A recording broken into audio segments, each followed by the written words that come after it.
이재명 대통령이 비상계엄 사태에 1년을 맞는 다음 달 3일, 내일 모레죠. 대국민 특별 담화를 발표합니다.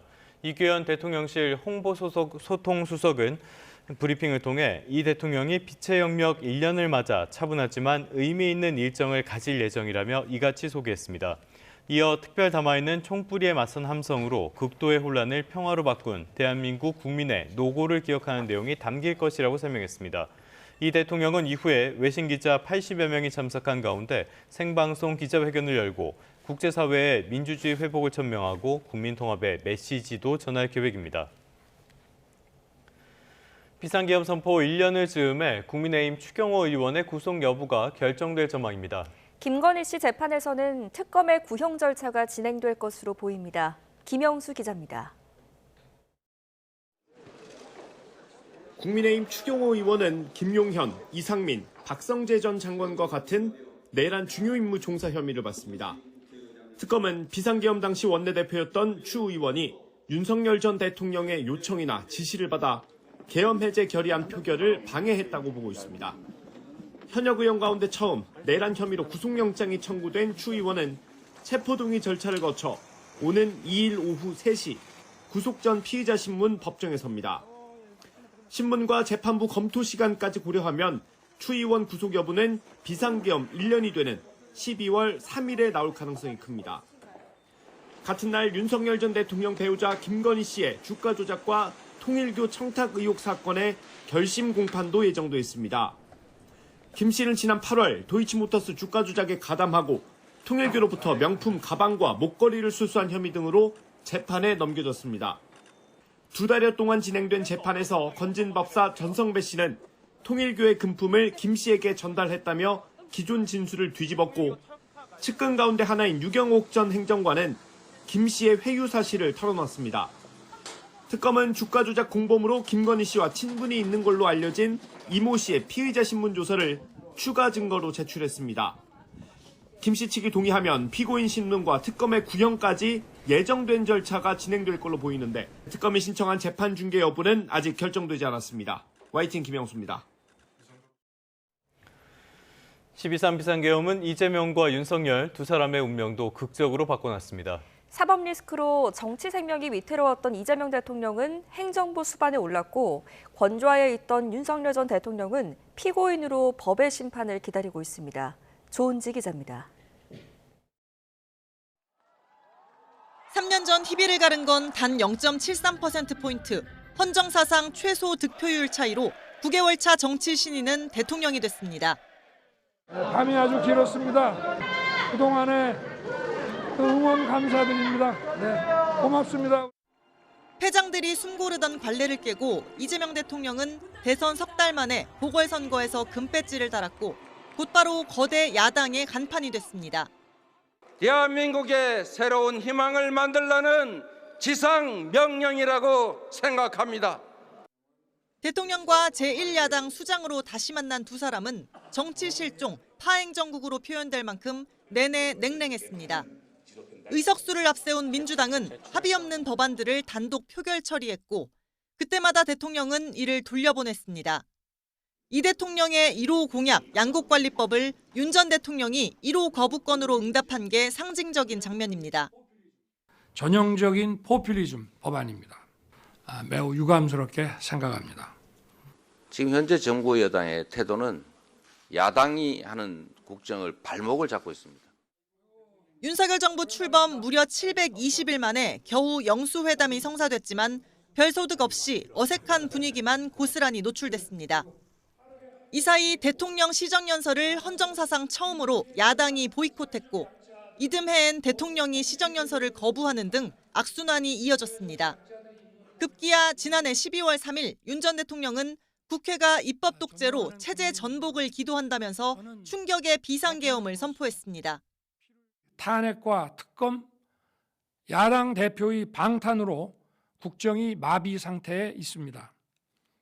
지금 우리 국회는 범죄자 집단의 소굴이 되었고 혼란한 밤, 이 대통령은 거대 야권을 이끌고 계엄과 탄핵 정국을 안정적으로 진두지휘했습니다.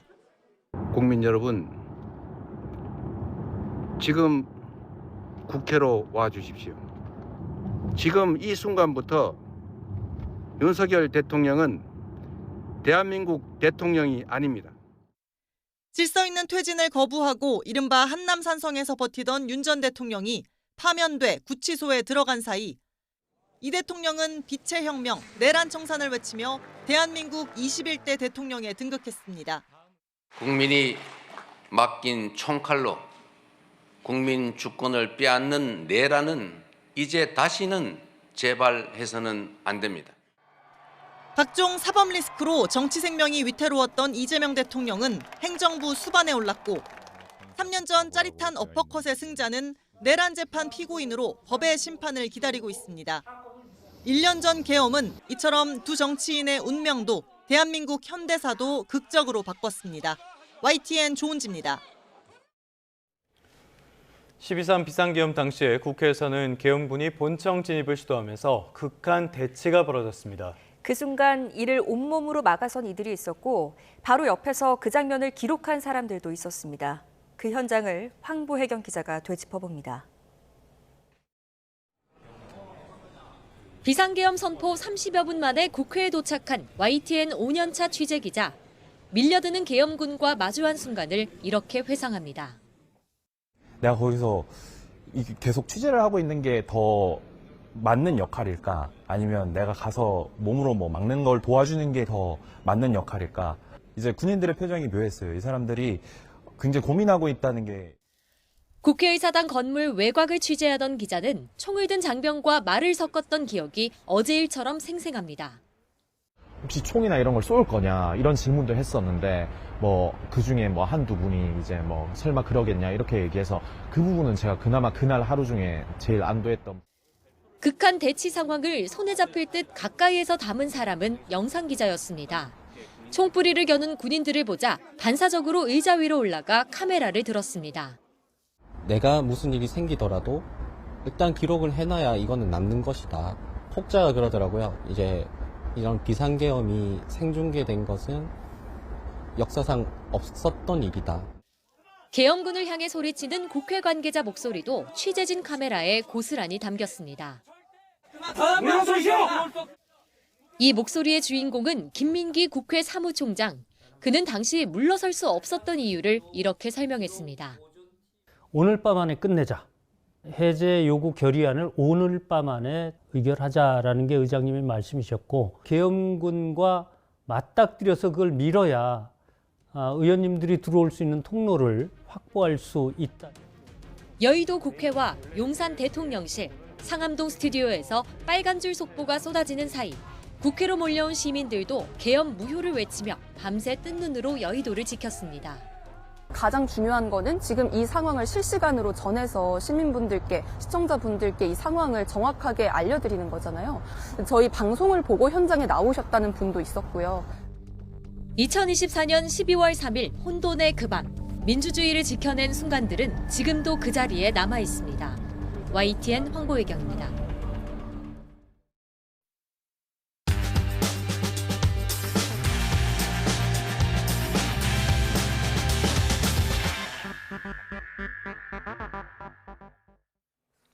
(12월 1일) 월요일 스타트 브리핑 시작합니다. SK텔레콤과 KT에 이어서 또다시 대규모 개인정보 유출 사태가 벌어졌습니다. 이번엔 대한민국 거의 모든 가정이 쓰는 이커머스 쿠팡에서 고객 3,370만 명의 정보가 털렸죠. 내용이 사생활과 밀접하게 닿아 있어서 시민들 불안이 더 커지고 있다는 조선일보 기사부터 보겠습니다. 이번에 유출된 정보는 이름과 이메일 주소, 배송지 정보와 최근 주문 내역 등인데요. 시민들이 가장 걱정하는 건 공동현관 비밀번호 유출입니다. 외부인이 드나드는 건 아닌지, 가족 구성이나 생활 패턴까지 노출되는 건 아닌지 우려하는 분들이 많습니다. 쿠팡은 그제 오후부터 개인정보 유출 대상자에게 이메일이나 문자를 통해서 관련 사실을 알렸는데요. 이런 늑장 대응에 대한 불만도 속출합니다. 또 쿠팡은 이름과 전화번호, 주소 등만 유출됐을 뿐 결제 관련 정보나 비밀번호는 안전하다면서 사태를 애써 축소하는 듯한 모습인데요. 스미싱 문자 같은 2차 피해 우려도 커지고 있고요. 인터넷 카페와 카카오톡 오픈 채팅방 등에선 벌써 집단 소송 움직임도 보이고 있습니다. 하지만 로켓 배송에 의존해온 소비자분들 너무나 많을 겁니다. 당장 앱을 지우고 회원 탈퇴를 할 거냐는 질문에 자신 있게 예스를 외치기 어렵다는 딜레마가 있습니다. 다음 동아일보는 국내 휴대전화 사용 위반이 늘어나고 있다는 내용을 다뤘습니다. 사용수칙 위반으로 징계를 받는 사례가 해마다 10,000건에 달하는 걸로 나타났습니다. 장병대상 휴대전화 사용이 전면 허용된 지는 5년이 넘었습니다. 대신 보안 앱을 깔아야 하고요.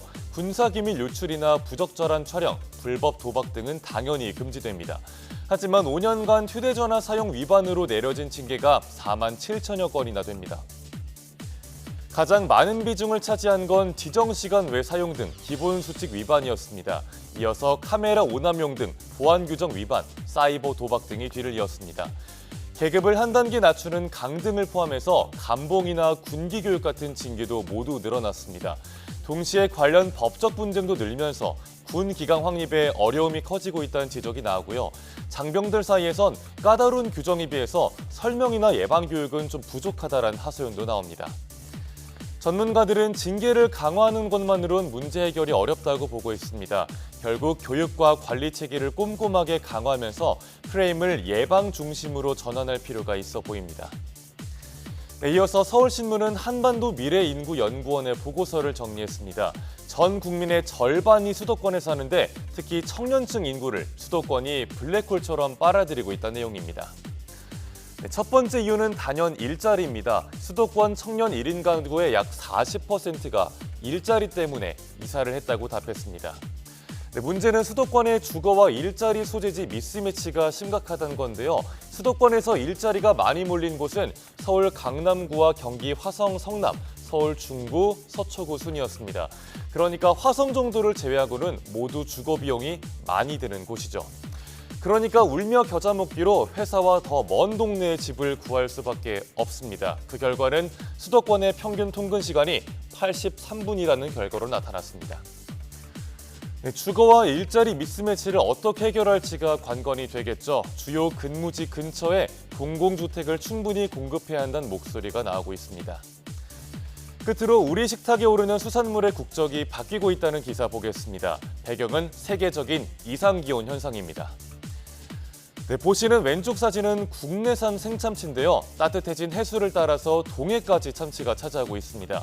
가운데는 노르웨이산 볼락인데 노르웨이에서 고등어 어획량이 줄면서 고등어 대신 수입해오는 중입니다. 오른쪽은 요즘 횟감으로 판매되고 있는 덴마크산 부실입니다. 또 오만산 갈치나 아르헨티나산 오징어의 수입 물량도 늘고 있습니다. 국산 가격이 뛰니까 수산물을 들여오는 국가를 다변화하는 거죠. 또 바뀐 날씨에 우리 바다를 찾는 수산물도 있는데요. 추위를 싫어하는 주꾸미가 겨울에 먼 바다로 사라지곤 하는데 따뜻한 날씨 탓에 지난달에 풍어기를 맞았습니다. 기후변화에 따라 바다 생태계가 바뀌면서 다국적 수산물들이 우리 식탁에 더 오르는 시대가 됐습니다. 12월 1일 아침 신문 살펴봤습니다. 지금까지 스타트 브리핑이었습니다.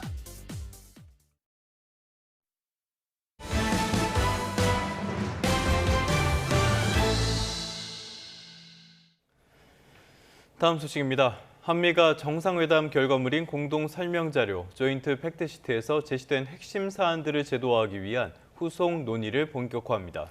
우라늄 농축과 사용 후 핵연료 재처리 문제 등을 논의할 협의체를 만들기 위해 대화가 시작될 전망입니다. 워싱턴에서 신윤정 특파원입니다. 박윤주 외교부 1차관과 크리스토퍼 랜도 미 국무부 부장관이 현지 시간 1일 미국 워싱턴 DC에서 회담합니다. 지난 10월 29일 경주 한미 정상회담과 지난달 14일 조인트 팩트시트 발표 뒤 이뤄지는 한미 간 첫 고위급 협의입니다. 일요일 미국을 찾은 박 차관은 공항에서 취재진과 만나 팩트시트에서 논의된 여러 사항을 어떻게 진전시킬지 협의할 것이라고 말했습니다. 그러면서 한미 간 여러 사항이 실제로 이행되려면 조직이 있어야 한다며 팩트시트 이행 협의체 구축도 포함될 거라고 설명했습니다. 박 차관은 미국 측에 우라늄 농축 및 사용 후 핵연료 재처리 문제 등을 조속히 이행하자는 메시지를 전달할 것으로 보입니다.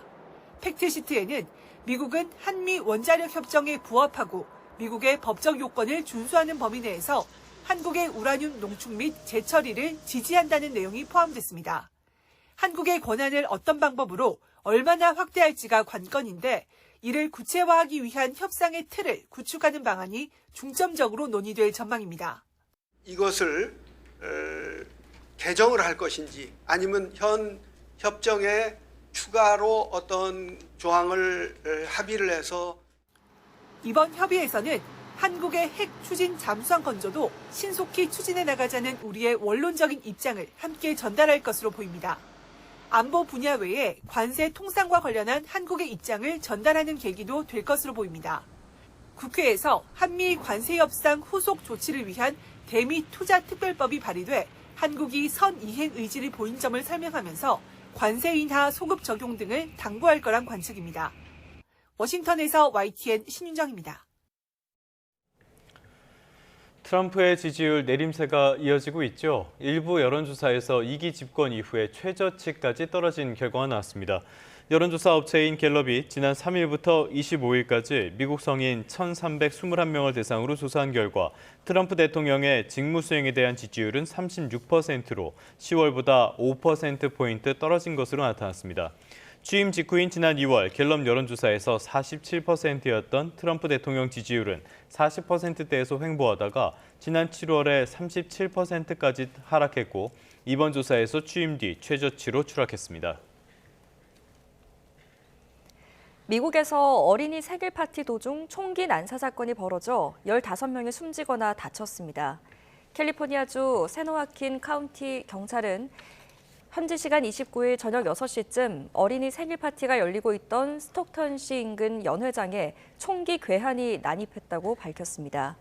이 사건으로 8살과 9살, 14살 어린이와 21살 성인이 총에 맞아 숨지고 11명이 부상을 당했습니다. 용의자는 아직 잡히지 않았고요. 경찰은 신원과 인상착의를 공개할 단계가 아니라고 설명했습니다. 홍콩 화재 참사 사망자가 146명으로 늘었습니다. 당국은 수색 마무리까지 3, 4주가량 더 걸릴 것으로 예상했습니다. 참사 현장 부근에는 헌화 행렬이 이어져 이번 참사에 대한 홍콩 시민들의 조용한 분노를 보여줬습니다. 이경아 기자입니다. 시꺼멓게 그을린 초고층 아파트. 피해자를 찾는 전담팀은 화재 참사 현장 7개 동 가운데 4개 동에 대한 수색을 끝냈습니다. 방에서도 그리고 계단과 발코니, 옥상에서도 확인된 시신은 화재 당시의 혼란을 보여줍니다. 사망자는 계속 늘고 있는 반면 실종자는 40여 명으로 줄었습니다. 기존 사망자, 부상자와 중복된 인원이 많았기 때문입니다. 홍콩 당국은 수색 작업을 마치기까지 3, 4주 더 걸릴 것으로 예상했습니다. Those remainings are the difficult ones. So I have to be very prudent. And I will not shorten our estimated time for the time being. It is still 3 to 4 weeks. 숨진 이들의 넋을 위로하는 헌화 행렬은 끝이 보이지 않을 정도로 이어졌습니다. 참사 현장 부근에 쌓여가는 꽃들은 이번 사태에 대한 홍콩 시민들의 심경을 대변하고 있습니다. 其實大家都好無助，呢個係唯一留返喺度嘅人可以做嘅嘢。人禍啦，可以話，因為真係其實我哋知道呢個屋苑其實由維修嘅事件啦，去到其實知道過程裏面可能都已經有人係向相關嘅部門有。 중국 정부는 이번 사태가 지난 2019년과 같은 대규모 반중 시위로 이어질 것을 우려하며 여론 단속에 나섰습니다.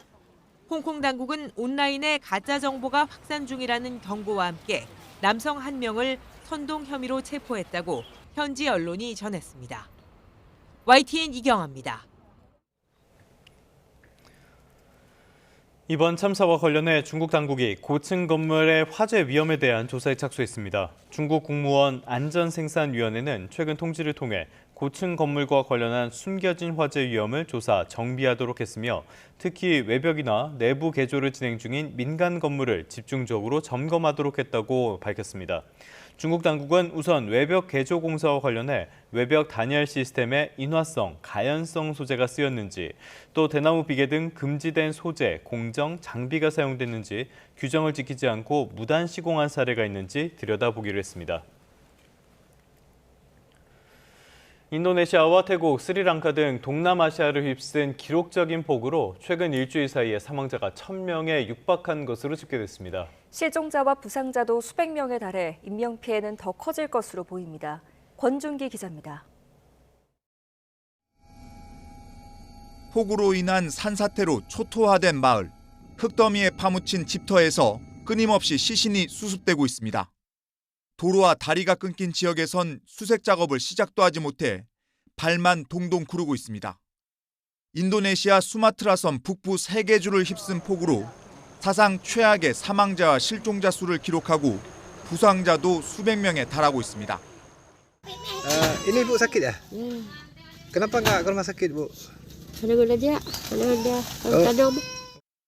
300년 만에 폭우가 쏟아진 태국 남부 지역에서도 인명피해가 속출했습니다. 승용차 지붕까지 물에 잠긴 도시에서 구조대원들은 보트를 타고 실종자 수색에 나섰습니다. 대형 불상으로 유명한 이 사찰도 온통 진흙으로 얼룩졌습니다. ที่นี่ก็ประมาณนี่3 เมตร 4 เมตร 4 เมตรถ้ายืนตรงนู้นนี่5 เมตร ถ้ายืนฝั่งนู้นเป็น5 เมตรนะ 열대성 사이클론과 계절성 폭우가 겹친 스리랑카에서도 기록적인 사상자를 남겼습니다.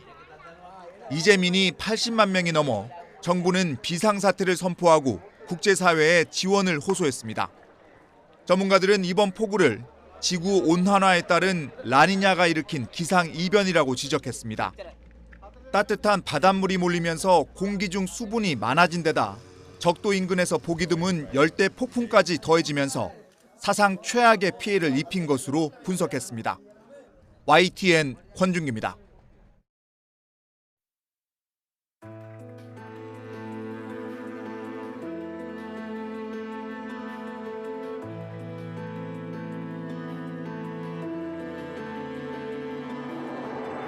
피해를 입으신 쿠팡의 고객들과 국민들에게 심려를 끼쳐드려서 정부 죄송한 말씀과 사과의 말씀을 드리고 싶습니다.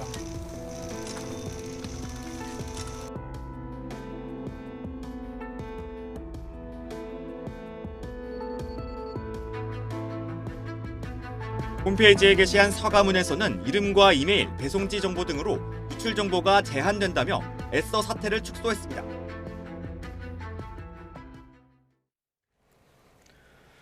국내 이커머스 1위인 쿠팡에서 수천만 건의 개인정보가 유출됐습니다. 사실상 모든 가입자, 전 국민의 정보가 털린 건데요. 쿠팡은 정보 유출 사실조차 모르고 있었습니다. 허준영 서강대학교 경제학과 교수와 함께 알아보겠습니다. 어서 오십시오. 어서 오십시오, 교수님. 자, 쿠팡에서 처음에 밝혔던 것보다 개인정보 유출 범위가 훨씬 더 광범위해졌어요. 사실상 모든 회원들의 개인정보가 유출됐다, 이렇게도 볼 수가 있겠습니다. 3천만 건이 넘었으니까요. 어떤 것들이 유출됐습니까? 그러니까 지금 우선 숫자로 보면 3천만 건 넘게 유출이 됐는데 네. 3분기 지금 쿠팡 고객을 보면 한 2,500만 명이 좀 안 됩니다. 네. 그러니까 현재 보유하고 있는 고객들보다 더 많은 숫자의 정보들이 유출됐다. 그러면 아무래도 휴면 계좌라던가 아니면 탈퇴한 고객 정보들까지 지금 유출이 된 게 아니냐라는 얘기고요. 어떤 정보들이 유출됐냐 하면 이름, 이메일, 전화번호, 주소, 일부 주문 정보들인데 이 일부 주문 정보 안에는 저희 좀 배송 편하게 하기 위해서 하는 공동 현관 비밀번호 이런 것들도 포함되어 있는 것 같습니다. 예. 쿠팡 측에서는 개인 결제 정보나 신용 정보 같은 것들, 신용카드 정보 같은 것들은 유출되지 않았다라고 지금 해명은 해놓고 있는데요. 지금 가입자 수보다 훨씬 많은 고객들의 숫자, 사실 우리나라 성인 인구의 거의 한 4분의 3 정도의 정보가 유출된 정도의 양이라고 보시면 될 것 같습니다. 네, 유출은 5개월 전부터 시작됐는데 회사가 이걸 몰랐다는 게 의문이 들기도 하고요. 또 유출 규모가 갑자기 늘어난 것도 석연치 않은데 어떻게 보세요? 그러니까 이게 타임라인을 좀 보니까 유출이 시작된 건 6월 24일, 6월 말부터이고요. 그리고 사실 회사 측에서는 11월 16일 날 제보가 들어왔다고 합니다, 민원이. 근데 그러면 결국은 6월 말부터 11월 16일까지 거의 한 5개월여 되는 시간 동안 이것들에 대해서 전혀 모르고 있었다라는 거고요. 애초에 11월 20일 날 쿠팡 측에서 유출이 몇 개나 됐냐라고 발표를 했을 때 한 4,500개 정도의 유출이 그랬죠. 있었다라고 얘기를 했는데 예. 불과 며칠 만에 사실은 이게 4,500건이 아니고 3천만 건이 넘는 유출이 지금 벌어진 것이다라고 얘기를 하고 있고요.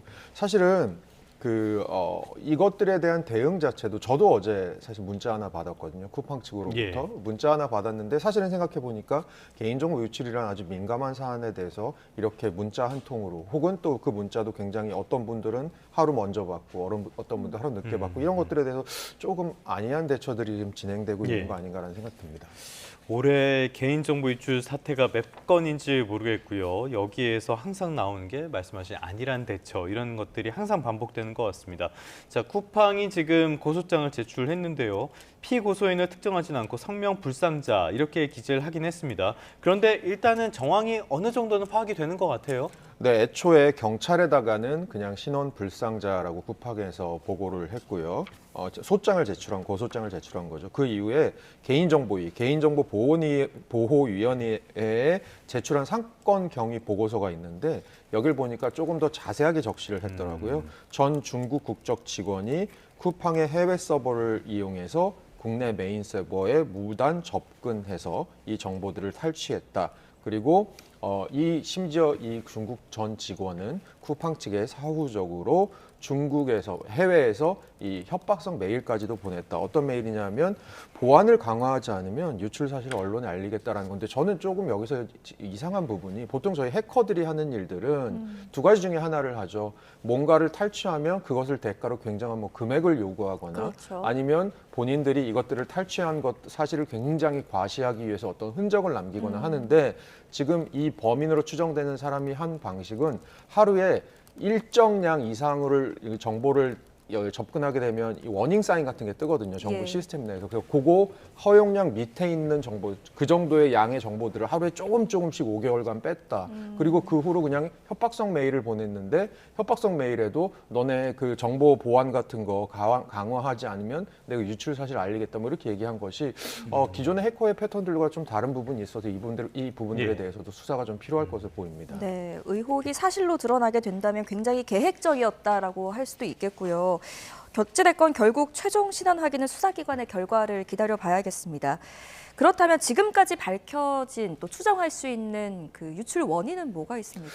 그러니까 유출 원인이라는 게 제가 말씀드린 것처럼 좀 이해가 안 되는 부분도 네. 있는데요. 또 하나 이제 유출 원인과 관련해서 잠재적으로 좀 걱정되는 부분이 어쨌든 간에 최근 한 1, 2년간 저희 유통업계에서 벌어지는 아주 큰 흐름 중에 하나가 이 C커머스의 등장과 한국 시장의 침투인 것 같습니다. 굉장히 저가 공세로 물량 공세로 우리나라 시장을 빠르게 잠식을 하고 있는데 어쨌든 우리의 또 쇼핑 패턴 자체도 온라인 쇼핑으로 많이 넘어가고 있고요. 그런 측면에서는 사실 이렇게 몇 천만 명의 고객 정보라고 하는 것은 사실 굉장히 유용한 정보일 가능성이 크고 이게 우리나라 시장을 노리고 있는 외국 업체들에게는 굉장히 고가의 유용한 정보일 가능성이 높습니다. 그래서 만약에 아직 저희가 추정을 할 수는 없지만 이런 정보의 탈취가 궁극적으로 C커머스나 이 업체들에게 넘어가게 된다면 이것 자체가 사실 예. 2차적인 어떤 산업의 문제들도 일으킬 수 있는 부분이 있기 때문에 네. 그런 것들을 통해서 조금 저희가 눈여겨볼 부분이 있을 것 같습니다.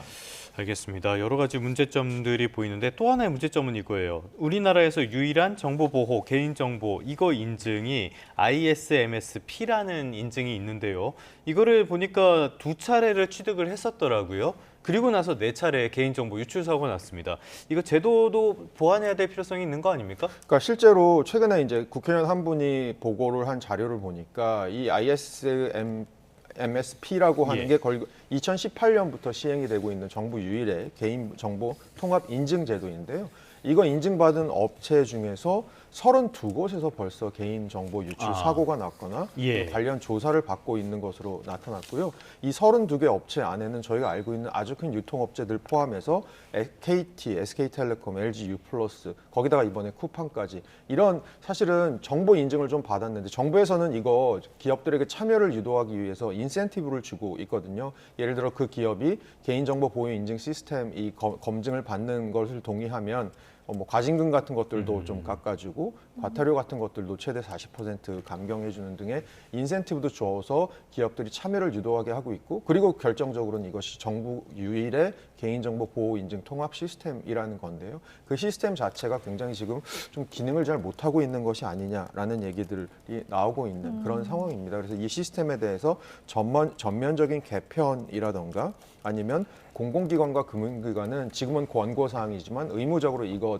개편된 시스템 안에 들어와야 한다는 식의 사실은 저희 개인정보의 보호의 벽을 좀 높여야 된다는 얘기들이 나오고 있습니다. 네, 저희가 앞서서도 짚어봤지만 쿠팡에서는 지금 결제 정보, 로그인 정보 같은 것들은 이제 유출되지 않았기 때문에 사태를 좀 일단락하고 있는 모습이긴 한데 이런 것들이 지금 연락처, 주소 부분들이 대량 유출됐다는 점에서 다른 면에서 더 위험해졌다라는 전망이 나오던데 어떤 이야기입니까? 그러니까 이것도 사실은 저희 최근에 일어나고 있는 스미싱 범죄 같은 데 악용될 수도 있고요. 그렇죠. 예를 들어서 예. 이런 메일이, 이런 문자가 앞으로 올 수 있습니다. 쿠팡 개인정보 유출로 인해서 피해를 받으셨는데 환불 같은 것들을 해드리겠습니다. 저희가 피해 보상 해드리겠습니다라고 마치 쿠팡에서 보낸 것처럼 이 메일 그 문자를 보내서 그 문자를 누르면 악성 웨어로 들어가게 되는 그런 일이 벌어지고 그러면 이제 본인의 금융정보가 탈취되는 그런 일이 벌어질 수도 있는 것 같고요. 그리고 이미 그 알려진 정보들만으로도 사실 금융정보 유출과 거의 비슷한 기능을 할 수 있는 그 지금 말씀드린 스미싱과 같은 부분들에 있어서도 일어날 수 있을 것 같습니다. 그리고 사실 아까 공동현관 말씀도 드렸는데요. 이런 것들은 얼마든지 차후에 뭐 나쁜 마음을 먹게 되면 범죄로 그렇죠. 악용될 수 예. 있는 부분이 있기 때문에 사실은 어떻게 보면 이전에 그 어떤 우리 정보 유출도 심각한 문제였지만 사실 쿠팡이 최근 들어서 이슈가 좀 여러 가지가 있었던 부분 중에 하나가 다른 업체에서 최근에 그 배송 방법을 좀 바꾸면서 쿠팡으로 좀 넘어간 사람들도 있고 그러면서 네네네. 쿠팡이 좀 마켓 쉐어가 더 많이 느는 모습이었거든요. 그리고 심지어 또 저는 좀 눈여겨봤던 부분이요. 쿠팡 사실 미국 기업이잖아요. 미국에 그렇죠. 상장돼 있는 예. 기업이잖아요. 그래서 얼마 전에 미국의 증권선물위원회에다가 우리의 개인정보 보호망이 그렇게 좀 강하지 않은 편인 걸 우리가 자각하고 있다라는 그런 보고서를 제출한 적도 있다고 하더라고요. 정작 제출은 했음에도 불구하고 하드웨어 쪽에서 조금 유출에 이런 방지하려고 하는 노력은 했지만 정작 내부 직원들의 단속이라든가 이런 소프트웨어 유출 부분 좀 약한 부분 이런 부분도 좀 있었다는 것 같습니다. 알겠습니다. 저희가 그래픽을 하나 준비했는데요. 올해 들어서만 쿠팡, SK텔레콤, 롯데카드 이런 곳에서 개인정보 유출 사고가 있었습니다. 이 유출 건수를 다 합쳐보니까요. 산술적으로 한 6천만 건 정도가 되더라고요. 이렇게 따지면은 우리나라 인구보다도 많은 건데 뭐 물론 중복되는 게 많긴 하겠지만요. 아무튼 상황이 커지고 소비자들의 걱정도 많을 것 같습니다. 어제 정부에서도 대책 마련에 나섰는데 보안 주의사항 정부에서는 어떻게 이야기하고 있습니까? 그러니까 저희 항상 이런 관련된 이슈에 있어서 가장 잊지 말아셔야 되는 게 개인이 좀 스스로 보호를 하셔야 될 게 정부나 금융회사는 전화나 문자를 통해서 앱 설치 같은 거 요구하지 않는다라는 거 꼭 명심하셨으면 좋겠고요. 이렇게 앱 설치가 오게 되면 이런 것들은 아마 악성 그 프로그램 같은 것들에 연동이 돼서 본인의 금융정보 탈취로 갈 수 있는 부분이 있을 것 같습니다. 그리고 일단 본인의 금융정보가 좀 탈취됐다고 생각하시는 분들은 각 통신사에서 무료로 신청 가능한 부가 서비스가 있거든요. 번호 도용 문자 차단 서비스. 이게 뭐냐면 내 번호가 스팸이나 스미싱 문자의 발신 번호로 악용되는 걸 방지할 수 있는 그런 서비스도 있고요. 그리고 일단 이런 모바일로 접속을 이런 악성 웨어 같은 데 접속을 하셨거나 하시게 되면 백신 등을 사용해서 삭제하시고 한 번 사용한 공인인증서 이렇게 다 폐기하시고 그리고 스미싱 같은 경우도 저희 과 교수님 중에도 그런 분 계신데 이게 악용되셔갖고 카톡 프로필에 저는 뭐뭐뭐뭐를 하지 않습니다. 뭐 이렇게 하시는 분도 계신데 그렇게 해서 주변에 스미싱 같은 것들을 내 계좌가 이용되고 있다는 걸 알리시는 것까지 좀 개인이 보호를 하셔야 될 부분이 많은 것 같습니다. 네, 알겠습니다. 의심스러운 문자, 전화 링크는 절대 클릭하지 마시고요. 의심되는 거래는 즉시 신고하시는 게 좋겠습니다. 네, 다음 이슈로 넘어가서요. 코스닥 이야기 좀 해보겠습니다. 11월 코스피에서 대규모 외국인들이 대규모 순매도를 했는데 코스닥에서는 어땠나요? 그러니까 지난주 같은 경우만 봐도 코스피는 한 1.9% 빠졌는데 코스닥은 한 5.6% 상승했습니다. 그리고 왜 그렇게 상승했느냐라고 보니까 결국은 한 9월 쯤에 이재명 대통령이 얘기했던 네. 코스닥 시장 전반에 대해서 좀 재점검하고 이 부분이 잘 되는 것이 굉장히 중요하다라고 얘기했던 부분이 최근 들어서 이 금융위 쪽에서 관련 정책들이 나올 것이 아니냐. 물론 금융위 쪽에서는 언제 나올지에 대한 얘기들은 없지만 네. 그런 얘기들 하고 있습니다. 네. 알겠습니다. 코스닥 쪽이 오르는 모습들 이런 것들은 좋긴 한데 지금 문제가 되는 게 환율이란 말이죠. 원달러 환율 계속적으로 오르고 있고요. 고공행진이 이어지고 있는데 이런 것들이 지금 시장에 영향을 미치고 있는 건 아닙니까? 네, 아무래도 이 시장에는 저희 투자자들이 들어올 때 환율도 중요하지만 팔고 나갈 때 환율도 굉장히 중요하거든요. 그렇죠. 지금 예. 전반적으로 외화 예금 같은 것도 막 늘고 있고 하는 것들이 시장에서의 느낌은 앞으로 원화가 조금 더 가치가 절하될 수 있겠다라는 생각하는 것 같습니다. 그럴 때 네네. 봤을 때는 외국인 투자자들도 이거 원화 자산 샀다가 내가 팔 때 더 이 원화에서 좀 환차손을 보는 것이 아니냐라는 생각들을 할 수 있고요. 이런 것들은 아무래도 외국인 투자자들이 국내 시장으로 들어오는 데 있어서 약간의 구조적인 방해의 흐름이 될 수 있을 것 같습니다. 네. 알겠습니다. 알겠습니다. 환율, 지금 고환율이 계속 문제가 되고 있는데요. 이런 것들이 지금 증시에만 영향을 미치는 게 아니라 당장 걱정이 되는 건 물가 같은 것도 있을 거고요. 이걸 떠나서 우리나라의 경제 성장률, GDP 규모 이런 것들을 우리나라 돈으로 지금 계산을 하고 있지만 이걸 달러로 환산하게 된다면은 또 이게 줄어드는 그런 효과도 있을 것 같아요. 어떻습니까? 네, 작년 봤을 때 우리나라 GDP가 뭐 한 2.1% 명목 기준으로 늘어났다는 게 작년에서 올해 넘어올 때 IMF가 그 정도로 보고 있습니다. 한 네. 2.1% 명목이 늘어날 예. 거라고 보는데 이거는 원화 기준으로 그렇고요. 달러화로 환산하면 오히려 GDP가 작년에 비해서 한 0.9% 정도 줄었을 거다. 왜냐하면 원화 가치가 낮아지다 보니까 우리가 예전보다 더 많은 GDP를 생산을 하게 되더라도 이것을 달러로 바꾸면 달러 가치는 오히려 더 낮아지는. 그래서 최근 들어서 우리가 4만 달러, 1인당 GDP 4만 달러 얘기를 하고 있는데요. 결국은 이렇게 달러 가치의 강한 현상으로 인해서 우리나라가 4만 달러 GDP 진입도 굉장히 늦어질 수 있는 일도 벌어질 것 같습니다. 네. 또 한 가지 좀 짚어볼 게 시중은행에서 기업 그리고 개인 달러 예금이 크게 늘어난 것은 어떤 의미가 있을까요? 그러니까 최근에 환율이 높아지면서요. 10월 대비 11월 보니까 우리 기업들의 달러 예금이 한 21% 정도 늘어났고요. 네. 개인들도 사실 달러 예금을 한 최근 4개월 연속 조금씩 늘리고 있는 그런 상황입니다. 아까 잠깐 말씀드렸던 것처럼 결국은 이 달러라고 하는 것이 앞으로 조금 더 강해질 거다라고 보는 흐름이 있다면 그것들에 대해서 기업들도 뭐 외국에서 달러로 들여온 돈을 원래는 원화로 환전을 해야 되지만 우리가 갖고 있다가 내년부터 대량으로 들어갈 미국의 투자 같은 데 쓰자. 뭐 이런 것들이 아무래도 흐름으로 자리하고 있는 것 같습니다. 알겠습니다. 환율 이야기들 짚어보고 있는데요. 환율에서 하나만 더 짚어보자면요. 지금 관심사 가운데 하나가 이번 주에 나올 소비자 물가가 아닐까 싶어요. 직접적으로 이렇게 영향을 미쳤을 가능성 어떻게 보십니까? 그러니까 소비자 물가의 환율은 분명히 시차를 두고 영향을 주기 시작할 예. 거고요. 그래서 올해 말 그리고 내년 초가 되면 이 환율 상승분으로 인한 소비자 물가 상승분이 조금씩 현실화되지 않을까라고 보고 있고요. 결국 그것이 우리에게 주는 함의 중에 하나는 사실 우리 좀 전반적으로 경제 부분 중에서 금리가 너무 높아서 조금 지금 아직까지도 고통을 겪고 있는 부분들이 분명히 있을 텐데 그럼 이제 우리나라 금리 인하를 좀 기다리고 있을 겁니다. 그런 부분에 있어서 아무래도 물가가 오르게 되면 그리고 환율이 너무 높게 되면 금리 인하의 가능성들에 대해서는 조금씩 멀어지는 것이 예. 아니냐 이런 것까지 함의를 저희가 좀 생각해 볼 수 있을 것 같습니다. 네, 알겠습니다. 여기까지 듣겠습니다. 허준영 서강대학교 경제학과 교수와 함께했습니다. 잘 들었습니다. 고맙습니다.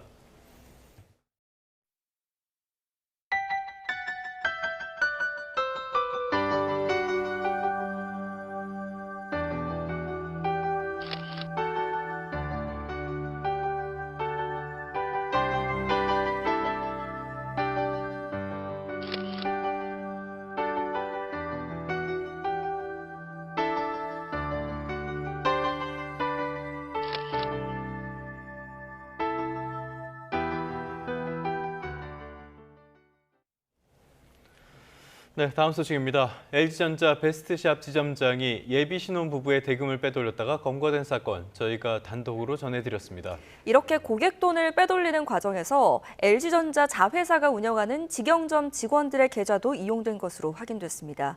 표정우 기자가 단독 취재했습니다. LG전자 베스트샵 대리점장이던 양모 씨는 앞서 예비 신혼부부 등에게 가전대금 사기를 벌인 혐의로 구속됐습니다. 양 씨는 20% 정도 할인 혜택을 받을 수 있는 특정 신용카드를 발급받아 결제하도록 유도했는데 카드 발급 전까지 제품 구매 계약을 유지하기 위해 필요하다며 대금의 일부나 전액을 현금으로 먼저 지불하게 했습니다. 나중에 카드로 결제하면 먼저 낸 돈은 돌려주겠다고 속였습니다.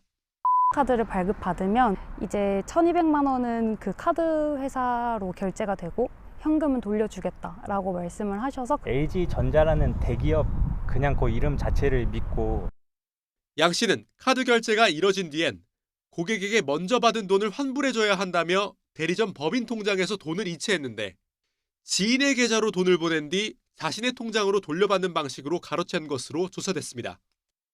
이렇게 빼돌린 돈이 5억 원에 달하는데 이 과정에 LG전자 베스트샵 직영점의 전 현직 직원들 계좌도 이용된 걸로 드러났습니다. 선결제한 돈을 돌려줘야 한다며 양 씨가 대리점 대표에게 건넨 이름과 계좌번호 중에 직영점 직원들의 정보가 섞여 있었던 겁니다. 이런 식으로 고객이 환급받아야 할 돈의 일부가 다른 직영점의 전 현직 직원들 개인 통장으로 이체됐습니다. 이들은 입금된 돈을 양 씨 통장으로 송금했는데 일정 금액을 제하고 보낸 경우도 있었습니다. 대리점 대표는 이들이 양 씨와 공모한 걸로 의심된다며 직영점 전 현직 직원 등을 사기 혐의로 고소했습니다. 법인 통장을 확인을 하다 보니까 현직에 근무하는 직원들, 하이프라자 직원들 이름이 나오기 시작을 했죠. 부자번호를 보내주고 있고 또 카톡방에서 야 송금했다 고고고 해가면서 YTN 취재진은 직원들의 입장을 듣기 위해 전화를 하거나 매장을 방문했지만 답변을 거부했습니다. 직영점을 운영하는 LG전자 자회사 하이프라자도 근무 중인 직원들을 대상으로 감사에 나섰는데 이들은 양 씨가 잘못 입금했다거나 보이스피싱을 당해 자기 계좌를 이용할 수 없어 임시로 돈을 보낸 거니 다시 보내달라고 해 돌려줬다고 주장한 걸로 전해졌습니다. 양 씨가 앞서 돈을 빌려가 일정액을 빼고 보냈다는 해명도 있었던 걸로 알려졌습니다. LG전자 측은 자회사의 감사 결과 직영점 직원들의 공모 정황은 발견되지 않았다며 이들은 경찰 조사가 시작되면 적극 협조하겠다는 입장이라고 밝혔습니다. LG전자 자회사 소속인 직영점 직원들의 계좌가 대리점 고객을 대상으로 한 사기 사건에 사용된 정확한 배경과 과정을 밝히기 위해 경찰도 수사에 착수했습니다. YTN 표정우입니다. 네, 끝으로 출근길 날씨 살펴보겠습니다. YTN 야외 스튜디오 연결합니다. 김시아 캐스터. 네, 김시아입니다. 네, 12월이 시작이 됐는데요. 날이 갑자기 또 추워졌네요. 네, 12월 첫날인 오늘 본격적인 겨울 추위가 시작되고 있습니다. 현재 서울 기온은 4.2도로 찬바람이 불면서 체감 온도는 이보다 2도가량 더 낮습니다.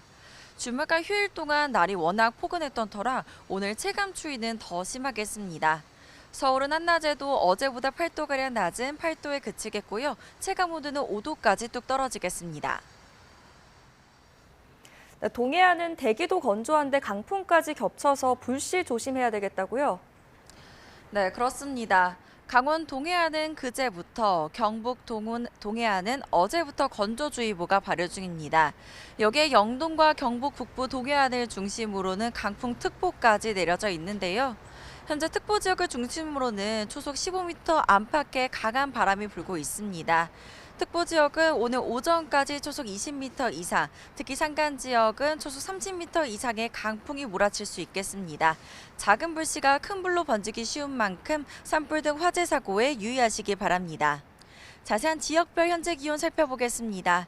현재 강원도 화천의 강덕산은 영하 4.7도, 경기 연천 백항면은 영하 1.8도, 경북 북화의 영하는 1.4도 등을 보이고 있습니다.